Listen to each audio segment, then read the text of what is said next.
Salut les costauds! Aujourd'hui, je voulais vous parler du projet CoreDAO, un projet ambitieux de Layer 2 sur Bitcoin. Et ben, c'est parti!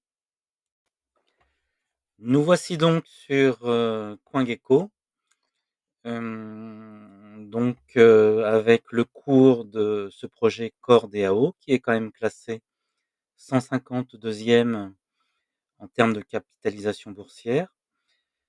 Donc avec une max supply de 2,1 milliards de jetons. Donc ce qu'on peut voir déjà, c'est qu'on n'est qu'à la moitié, un peu moins de la moitié des jetons émis. Donc attention, ça peut dire qu'il peut y avoir encore une dilution lorsqu'ils auront émis la totalité des jetons, donc du double des jetons déjà présents, donc potentiellement une diminution du prix par deux. Bon, c'est pas exactement ce mécanisme global lors de l'élaboration d'un prix, mais ça reflète quand même une certaine prudence et donc par la FDV, donc Fully Diluted Valuation. Donc si jamais le prix de l'actif était conservé et que tous les jetons étaient émis, donc le projet vaudrait 1,151 milliard, alors qu'aujourd'hui il est qu'à 545 millions de dollars. Donc, possible dilution à vérifier. Alors, le projet en lui-même, CoreDAO, donc c'est un projet de Layer 2, comme je vous disais en introduction, sur Bitcoin, en Proof of Stake, qui veut apporter quand même beaucoup de fonctionnalités à Bitcoin, donc se servir un petit peu de la hype autour du Bitcoin, de sa sécurité, de son immuabilité et tout ça. Et ils veulent rajouter une couche comme Ethereum finalement, de finances décentralisées. Donc c'est un projet très ambitieux qui passe un peu sous les radars en ce moment, dont on parlait pas mal il y a un an, et je pense que des grosses institutions peuvent et s'intéressent au projet. Donc pour moi, ça peut être un beau potentiel. Donc ceci n'est pas un conseil en investissement, faites vos propres recherches, mais je vais quand même vous montrer des statistiques qui donnent malgré tout des indications de points d'entrée potentiels intéressants aujourd'hui. Donc si on regarde déjà la map par rapport à son maximum, on voit qu'on a un cours vraiment très bas, quasiment au plus bas de ce qu'il était en novembre 2023. Donc aujourd'hui, c'est un super point d'entrée. Donc voilà à première vue. Et ce qui est intéressant de voir, donc par rapport à la market cap, pas trop de changements, mais je vais vous montrer, il y a des indicateurs encore plus bullish que ça. Donc là, ce qu'on peut voir, c'est quand même on est à moins 80% de son ATH, donc de son plus haut historique. Donc vous voyez, on est à 0,5, on est à 50 centimes, alors qu'il a atteint 6,14 $. Donc super point d'entrée. On va passer, donc pour vous réexpliquer un petit peu ce que c'est que Core DAO. Donc DAO signifie donc qu'il y a une gouvernance décentralisée, donc pour tout ce qui est évolution du projet, c'est la communauté qui décide de l'orientation et tout ça. Donc ce qui est plutôt bullish en soi, voilà, c'est une seconde couche sur Bitcoin qui, comme on le sait, est l'étalon des crypto-monnaies, donc super fiable. Et donc ils veulent faire de la finance décentralisée et apporter de la scalabilité, donc des transactions par seconde élevées, donc chose que Bitcoin est dépourvu malheureusement. Grâce au Lightning Network, ça change un petit peu la donne. C'est le protocole qui permet de faire des transactions quasi instantanées à faible coût sur Bitcoin.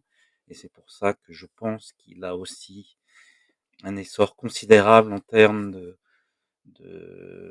d'achat. On le voit dans certains pays, comme au Salvador. Voilà donc sinon, bah, quoi d'autre? Donc voilà, vous avez la sécurité de Bitcoin associée, à la couche Bitcoin et quand même apparemment des stats plutôt intéressantes, des transactions on-chain, vous voyez, assez énormes. Donc beaucoup de suiveurs sur Twitter, plus de 2 millions de personnes. Donc quand même pas c'est pas un petit projet. On a vu tout à l'heure qu'il était classé quand même 152e, donc sur la deuxième page du top 100, donc il est dans le top 200 des capitalisations boursières. Voilà, donc intéressant. 5 millions de wallets d'actifs, donc voilà, pour moi, c'est pas des rigolos, mais bon, à voir. Donc personnellement, pour être, franc avec vous, c'est une crypto que j'ai dans mon porte-monnaie. Voilà, donc je voulais vous montrer aussi une stat très intéressante sur Defilama.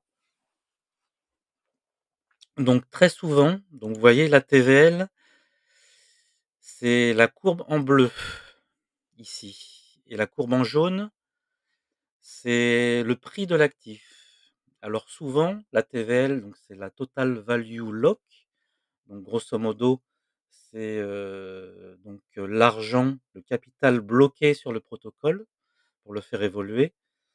Donc quand même 662 millions de dollars, c'est pas négligeable et ce que l'on voit, c'est que la TVL est plutôt en nette progression et ça, souvent, c'est un signal très bullish, donc parce que le cours est souvent corrélé à la TVL. Donc plus, il y a de valeurs bloquées, plus généralement le prix, suit, la TVL. Donc il se peut qu'il y ait un retournement imminent selon moi. Bon après c'est que des spéculations, hein, mais c'est quand même un indicateur assez intéressant. Ce qu'on peut également aller voir, c'est, les développeurs, tiens. Ça donne aussi également une indication sur l'intérêt du projet. Plus il y a de développeurs et bah, mieux c'est. Donc on va couper ça et la TVL et on va mettre également les commits. Donc le core développeur, donc c'est le nombre de développeurs, heu, actifs sur le projet actuellement. Vous voyez que là on est, en début février.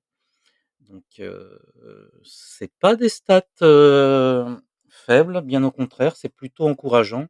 Vous voyez que sur ces derniers mois, on oscille entre 15 et 10 développeurs, par mois, avec des mises à jour colossales. Les commits, ça représente le nombre de mises à jour demandées par le réseau. Donc vous voyez, on est sur du, 1 140 mises à jour. Heu, 475, 224, 68, donc on voit quand même la communauté, en tout cas ça bouge. Il y a des développements, tout ça rapporté à la TVL, donc bah, tout ça m'indique que finalement le projet est plutôt, en bonne voie et que, bah, si jamais, la hype reprend sur cette narrative de Layer 2 sur Bitcoin, c'est un projet qui pourrait donc pumper. Hem, Par rapport aux charts, donc voilà, je l'ai intégré, sur, TradingView. Bon, il n'existe pas sur Binance, donc c'est un projet sur Bill Gates. Sur quelle autre plateforme il est? On peut aller voir le CryptoBubble. CryptoBubble, je l'ai mis en liste de surveillance, donc Core. Donc on voit qu'il est quand même sur beaucoup d'exchanges, hein, Mext, Bybit. D'ailleurs, j'ai cru voir que Bybit, était de nouveau autorisé à exercer en France. Donc il a eu l'autorisation de l'AMF, je crois hier, donc intéressant. J'espère que je me trompe pas. N'hésitez pas à me faire des remarques si, mais l'information me semble, voilà, réelle. Donc vous voyez, il y a sur Mex, Bybit, Get.io, BitGet, donc il y a de quoi, il y a pas mal de plateformes pour faire ses courses sur ce jeton. Donc là, moi, j'ai mis le cours sur BitGet parce qu'il a pas mal d'historique. Donc comme je vous l'ai rapporté tout à l'heure en début de vidéo, eh bien, le cours est relativement bas, hein, au plus bas de ses cours historiques. Donc là, on a un historique depuis février 2023. Voilà, donc on a retouché ce support qui est devenu résistance. Donc là, on se trouve dans la zone même inférieure de cette résistance et un retournement du RSI. Donc on est en daily. Vous voyez qu'on a touché vachement bas. On a touché en daily le 23, donc ce qui est plutôt assez faible en termes de RSI. Donc voilà, en zoomant, on se rend compte également que le cours reprend un petit peu du poil de la bête. Et surtout, notre indicateur crypto-altéro, comme on peut le voir sur une moyenne mobile des 2 ans, donc qui est ici la jaune. Notre moyenne mobile 100 est en dessous de notre moyenne mobile jaune, donc on se trouve dans la zone verte, donc idéale de rechargement. Et surtout, on est en bas, c'est-à-dire que là, on vient toucher la moyenne mobile 2 ans divisé par 2. Donc un cours vraiment très bas. Donc pour moi, super point d'entrée. Tous les feux sont verts. Voilà. Qu'est-ce que je voulais vous parler d'autre? On peut peut-être regarder aussi le RSI en weekly. Ça peut donner une très bonne indication. Donc oui, c'est plutôt super, hein, quand on dézoome. Donc là, on est sur un RSI de 38, donc relativement bas, hein, avec un possible retournement. On voit que le RSI donc s'inverse sur ce pic-là. Voilà, je pense qu'on peut difficilement, même si on retombe, aller limite au plus bas. Voilà, je veux dire que ça reste malgré tout un super point d'entrée, surtout quand on voit les perspectives long terme. Vous voyez que j'ai noté quelques prix qui ont été atteints lors du 1er ou 2 avril 2024. On va retourner en 1 heure. Non, pardon, en un jour. Voilà, donc on a atteint ce pic de 4,45 $ récemment. Donc admettons que simplement on retourne à ce niveau-là. Donc il y a d'autres points de résistance. Donc on regarde toujours à gauche, hein, pour voir l'historique du cours de la crypto. On trace une ligne au plus haut. Donc ça, c'est les all-time high. La TH qui était proche des 7 $ sur cette bougie de BitGet. Donc voilà, si on prenait par exemple une position aujourd'hui au cours actuel, donc on va tracer le prix ici. Donc aujourd'hui, on est là.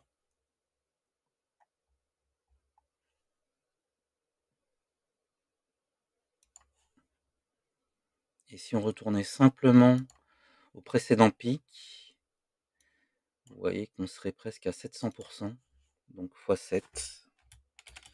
Ce qui me semble plutôt correct, hein, comme premier objectif.